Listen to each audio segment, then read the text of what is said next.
Meal timing. Let's talk about this. Someone just messaged us on the page. Does it matter what time of the day or how often do I eat per day? One time to the meal timing question. There are different perspectives. If you want to lose fat from a fat loss perspective, it's irrelevant. Meal timing is, it doesn't matter how often you eat. As long as, again, calories are in check. Okay? And your protein, you're high in protein so that you're not too hungry because protein are, is very satisfying. You will lose fat regardless of one time, two times, five times, 10 times a day you eat. Choose what best for you. Now, if you want to build muscle as optimal as possible from a muscle gain perspective, there is very strong evidence that it points to it's more efficient. If you have more protein feedings throughout the day. Yes, you can build muscle with less frequent meals, like intermittent fasting people. 3 to 5 meals, 3 to 5 meals, 3 to 5 protein feedings seems to be the best in terms of muscle growth. If your time permits it, go ahead. Have 3 to 5 protein feedings per day. Now, this is important from a hunger perspective. We have three enemies when we're trying to get in shape. Hunger, craving, social events. From a hunger perspective, it's smart to eat on a consistent schedule because hunger it comes in waves, up down, up down. By all means, choose whichever meal frequency works best for you.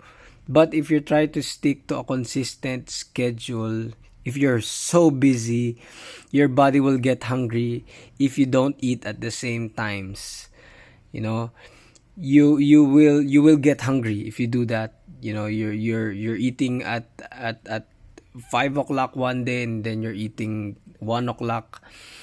It's different times. You will get hungry. So if you're busy, it's best to have a structure and your body has a clock.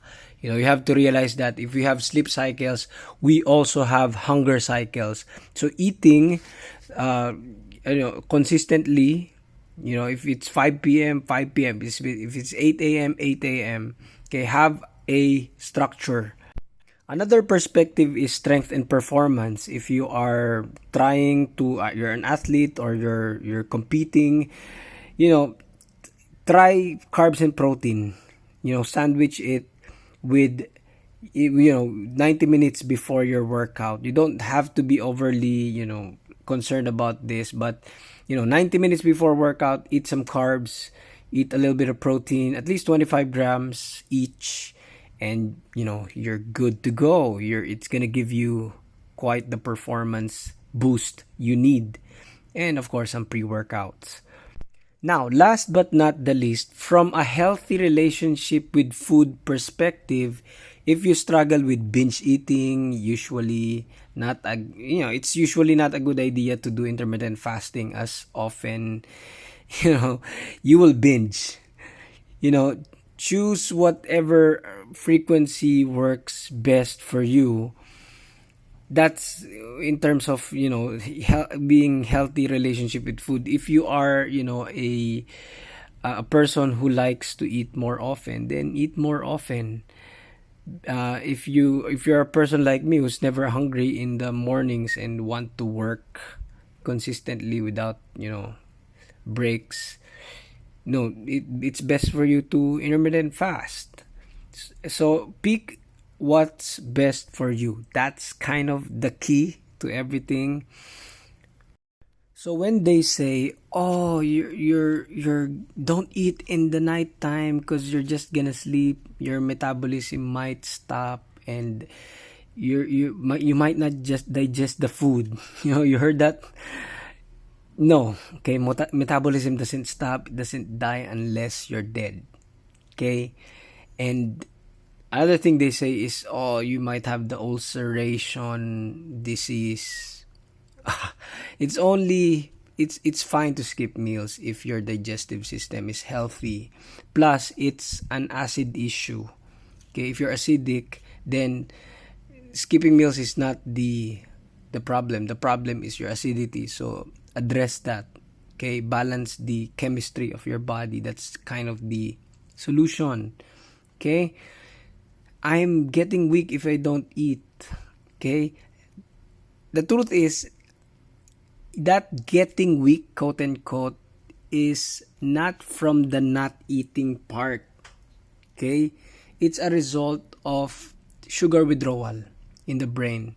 Okay, so if you're getting dizzy, if you don't eat for quite some time, be happy because you're cleansing yourself. Okay, another thing they say is, oh, you can only absorb 30 grams of protein per meal, so you have to eat and eat and eat every 3 hours.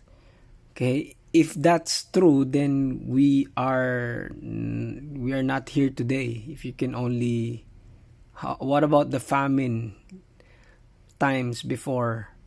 Okay, wars at ancient times. You know, when people ate a lot, and then because there's gonna be a famine, if they only absorb 30 grams of protein, they die. Okay, you know, that's not true. That's not true at all. Okay, breakfast is the most important meal of the day. Have you heard this? Okay, where is this coming from? This is from a study that breakfast eaters, it's a correlation. You know, breakfast eaters are healthier. It's just a correlation. Doesn't mean causation. Okay, people who don't eat breakfast, most of the time they eat, you know, without structure. You know, they eat breakfast one day, they don't eat breakfast another day, and they don't count calories. Okay, so that's a myth. You just eat 6 meals a day. That's also a myth. Okay, so don't believe this. Hope this